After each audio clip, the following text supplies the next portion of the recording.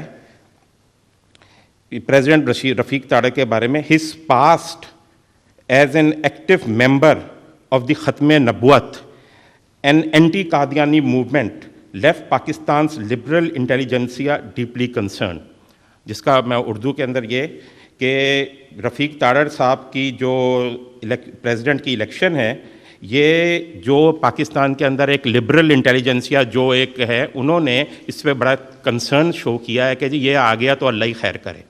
حضور اس ریفرنس سے جو میرا سوال اب آ رہا ہے وہ یہ ہے کہ کیا موجودہ چیف ایگزیکٹو صاحب جنہوں نے اپنا 7 پوائنٹ پروگرام دیا ہے اور انہوں نے یہ بھی کہا ہے کہ میری درخواست پہ صدر پاکستان جو ہیں وہ کنٹینیو کر رہے ہیں, وہ صدر پاکستان جس کی پاسٹ یہ ہے جو پاکستان کے, کیا اس کے اندر ہم کو ایکسپیکٹیشن کر سکتے ہیں فریڈم آف ریلیجن اور فریڈم آف ہیومن رائٹس کی پاکستان میں؟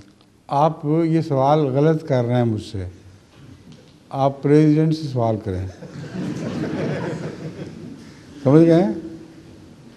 کبھی شیشے میں دیکھو, المسلم مرآۃ المسلم ہے, تمہیں کیا تصویر نظر آتی ہے اپنی؟ اطالعہ شاہ بخاری نظر آتا ہے تصویر میں یا کوئی اور دوسرا مشرف صاحب سے سوال کر کے دیکھیں, تم تو قائد اعظم جناح کہتے تھے, میں ان کا مذہب رکھتا ہوں اور ان کا پاکستان دوبارہ تعمیر کرنا چاہتا ہوں, تو لائے کس کے ہو, لائے اوپر کس کو ہو؟ جو اس کا مرید ہے جو پاکستان کو پلیدستان کہتا تھا. تو اگر پاکستان کو پلید بنانے کا خیال ہے تو پھر بے شک کہو, ورنہ توبہ کرو اور اس صدر کو اتارو پہلے. ٹھیک ہے؟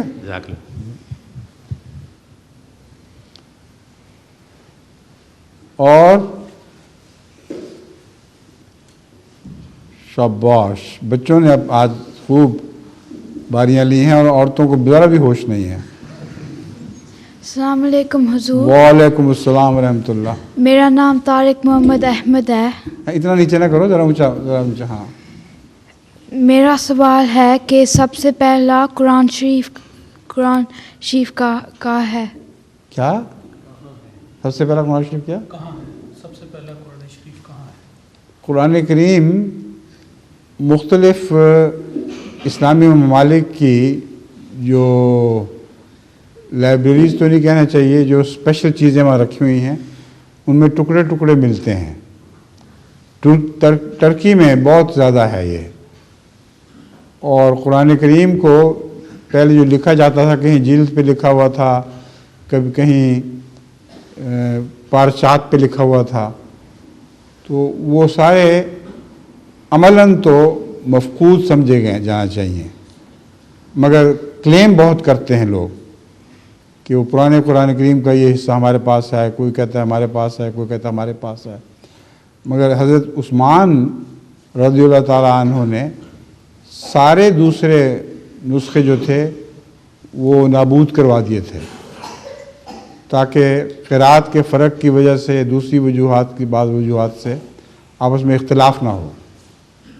تو اصل قرآن جو ہمیں ٹھوس یقینی طور پر ملتا ہے, جس پر اس زمانے کے تمام صحابہ کی گواہی ہے, اس زمانے کے نسخوں نے جس کی تصدیق کی, وہ مصحف عثمان کہلاتا ہے. تو یہ مصحف اصل کس جگہ موجود ہے جناب بتائیے امام صاحب؟ 5 کاپیاں سنا ہے کہ کروا کے مختلف علاقوں میں بھجوائی گئی تھیں. ہاں ہاں میں نے کہیں پڑھا ہے کہ روس میں کسی جگہ ایک کاپی ان میں سے محفوظ. روس میں پتہ کروائیں کہاں ہے, مجھے یاد نہیں ہے. کیوں ہادی علی کچھ پتہ نہیں؟ تو مصحف عثمان ہی ہے جو سب سے پہلا مصحف کے طور پر پیش ہو سکتا ہے. اور وہ کہتے ہیں امام صاحب کہ 5 کاپیاں, وہ تو مجھے پتہ ہے 5 کاپیاں مختلف ملکوں میں بھجوائی گئی تھیں, لیکن محفوظ کہاں ہیں مجھے یاد نہیں. امام صاحب فرما رہے ہیں کہ روس میں محفوظ ہے. روس کی لائبریری میں بڑی بڑی نادر چیزیں محفوظ ہیں اس ماسکو میں, اس لیے وہاں تلاش کروانا چاہیے. ہمارے اپنے دیکھیں ان کو ایم ڈی جو مشنری ہو وہاں وہ تلاش کر کے بتائے. ٹھیک ہے, شکریہ آپ کا, آپ نے اچھی طرف توجہ دلائی ہے. وعلیکم السلام. عورتوں کو خیال آ گیا سوال کا؟ ہماری باری نہیں آ رہی تھی. ہیں؟ ہماری باری نہیں آ رہی تھی. اچھا, باری تو آپ کو بار بار کہہ رہا ہوں, آپ سنتی ہی نہیں میری بات. میں تو کئی دفعہ کہہ چکا ہوں کہ مستورات نہیں بول رہی. جزاک اللہ. جی. نئے احمدیوں اور وقف نو بچوں کی بڑھتی ہوئی تعداد کے پیش نظر کیا ربہ کے علاوہ دیگر ممالک میں بھی جامعہ احمدیہ کی طرز کے ادارے قائم کیے جائیں گے؟ وقف نو کے بڑھتی ہوئی تعداد کے پیش نظر ربہ کے علاوہ باقی ملکوں میں بھی جامعہ احمدیہ کی طرز کے ادارے قائم کیے؟ نہیں, جامعہ احمدیہ تو ملکوں میں قائم نہیں کیے جا سکتے, کیونکہ وقف نو کے بچے بے شمار پھیلے پڑے ہیں. اب جرمنی کے ایک کنارے سے دوسرے کنارے تک وقف نو کے بچے ایک جگہ کیسے اکٹھے ہو سکتے ہیں؟ اور پھر ملکی قوانین بھی اجازت دیتے ہیں کہ نہیں. انگلینڈ میں بھی یہی حال ہے. اس لیے وقف نو کے بچوں کے لیے جو نصاب بنایا جاتا ہے وہ ساری دنیا میں بھجوا دیا جاتا ہے. چودھری محمد علی صاحب اس کے انچارج ہیں, اور جو بھی وقف نو کا نصاب بنتا ہے وہ بچوں میں تقسیم کیا جاتا ہے. وہ پھر ماؤں کا خاص طور پر اور باپ کا بھی فرض ہے کہ جہاں تک ہو سکے وقف نو کا نصاب بچوں کو خوب پڑھا دیں. ٹھیک ہے, جزاکم اللہ. حضور, لیڈیز کی طرف سے دوسرا سوال یہ ہے کہ بعض دفعہ باوجود کوشش کے تہجد کے وقت تک نیند نہیں آتی. اس صورت میں بغیر سونے کے تہجد کے نوافل پڑھے جا سکتے ہیں یا نہیں؟ ہاں, کیوں نہیں پڑھ سکتے. سونا تو اچھی بات ہے, مگر بیمار ہو کوئی بیچارہ, نیند نہ آ رہی ہو تو تہجد تو پڑھ لے کم سے کم, کوئی حرج نہیں ہے.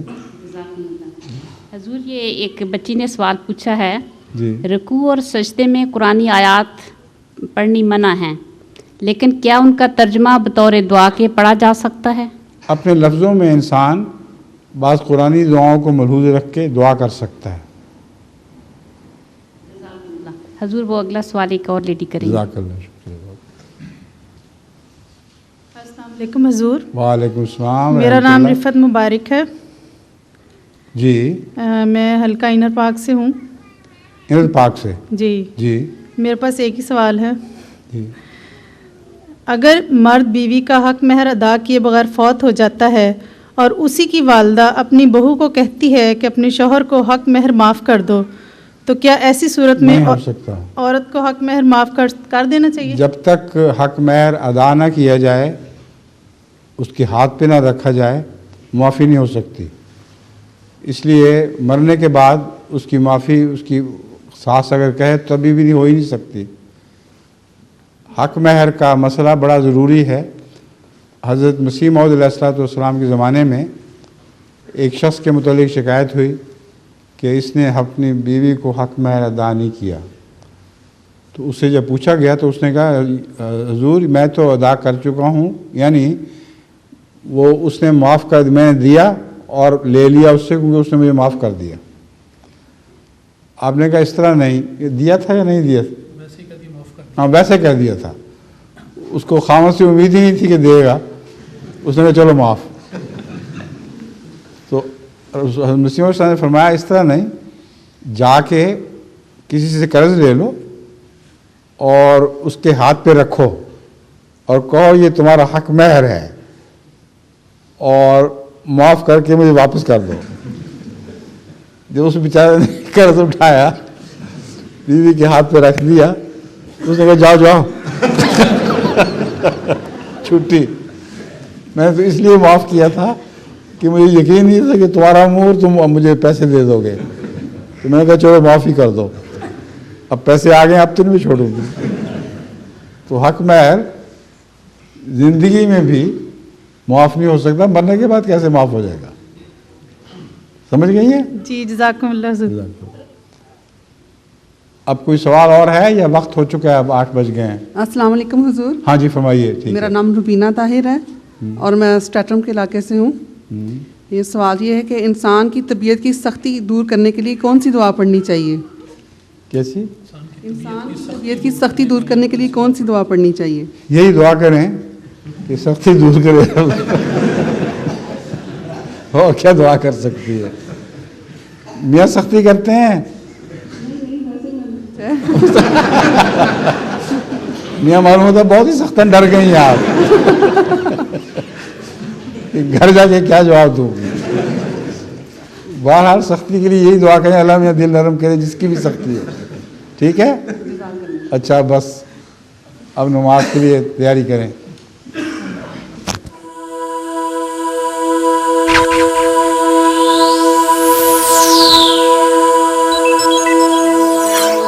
MTA International, reaching the corners of the earth.